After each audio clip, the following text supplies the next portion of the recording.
सिर्फ 5-10% भी अपने जीवन में लागू कर दे तो समाज की दशा और दिशा बदल जाएगी। गांधी जी सत्य अहिंसा के पुजारी थे और वो समय के महत्व को भी बहुत ज़्यादा महत्व देते थे।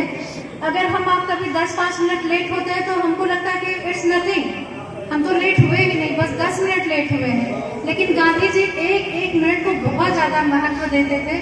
अगर उन्होंने किसी को मिलने का वक्त दिया है तो 1 मिनट बाद अगर वो आता था तो उसका 1 मिनट वो काट लेते थे। अगर 10 मिनट का समय दिया है तो उसमें से 9 मिनट ही उसको देते थे। इतने ज़्यादा समय के महत्व को वो अपने जीवन में अपनाते थे गांधी जी।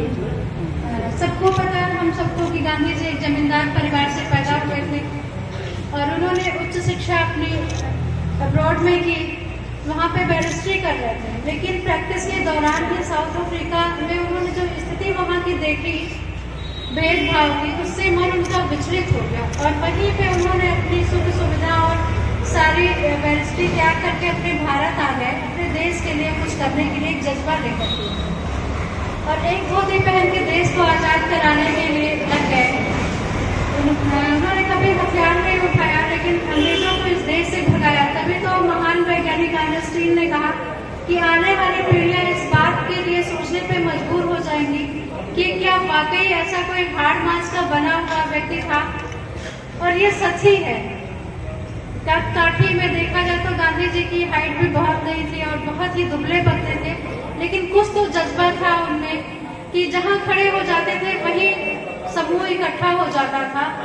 और यही कुछ उनके अंदर का जज्बा था कि अंग्रेज इतने सालों से जो प्रयास हो रहा था, हर तरह के हथकंडे अपनाए जा रहे थे, कुछ नाकाम आकर के अहिंसा के बल पर उन्होंने अंग्रेजों को अपने देश से भगाया। तो गांधी जी ने तो अंग्रेजों को अपने देश से भगा दिया। अब हमारा ये परम कर्तव्य बनता है कि उस देश को सुंदर बनाने में, सुदृढ़ बनाने में, शिक्षित बनाने में हम अपना पूरा योगदान करें। और आज शास्त्री जी की भी जयंती है, हम उनको भी कैसे भूल सकते हैं। शास्त्री जी एक मध्यम वर्गीय परिवार से थे। बहुत ही कठिन परिस्थितियों में शिक्षा दीक्षा उन्होंने अपनी संपन्न की।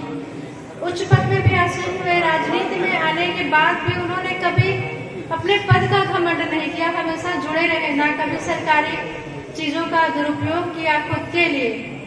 और बहुत सारी चीजें को इम्प्लीमेंट किया, जैसे उन्होंने महिला कंडक्टर रोडवेज में, ये शास्त्री जी के टाइम पे ही हुआ था। पुलिस विभाग में लाठीचार्ज को रोक करके आंसू गैस का, ये भी उन्हीं के टाइम का इम्प्लीमेंट है। ऐसी बहुत सारी चीजें थी जो शास्त्री जी के ही जीवन काल में हुई थी। और ताशकंद समझौते के बाद रहस्यमय परिस्थितियों में शास्त्री जी की मौत हो गई, जिसका कि अभी भी पर्दा नहीं उठ पाया है। तो ऐसी दोनों महान विभूतियों को हम हृदय से नमन करते हैं और हम सब ये कोशिश करेंगे कि उनके जीवन की जो विचार थे वो थोड़ा बहुत, जितना भी हमसे हो पाएगा, उसको अपनाने की कोशिश करेंगे, तभी उनको सच्ची श्रद्धांजलि हो पाएगी। Thank you.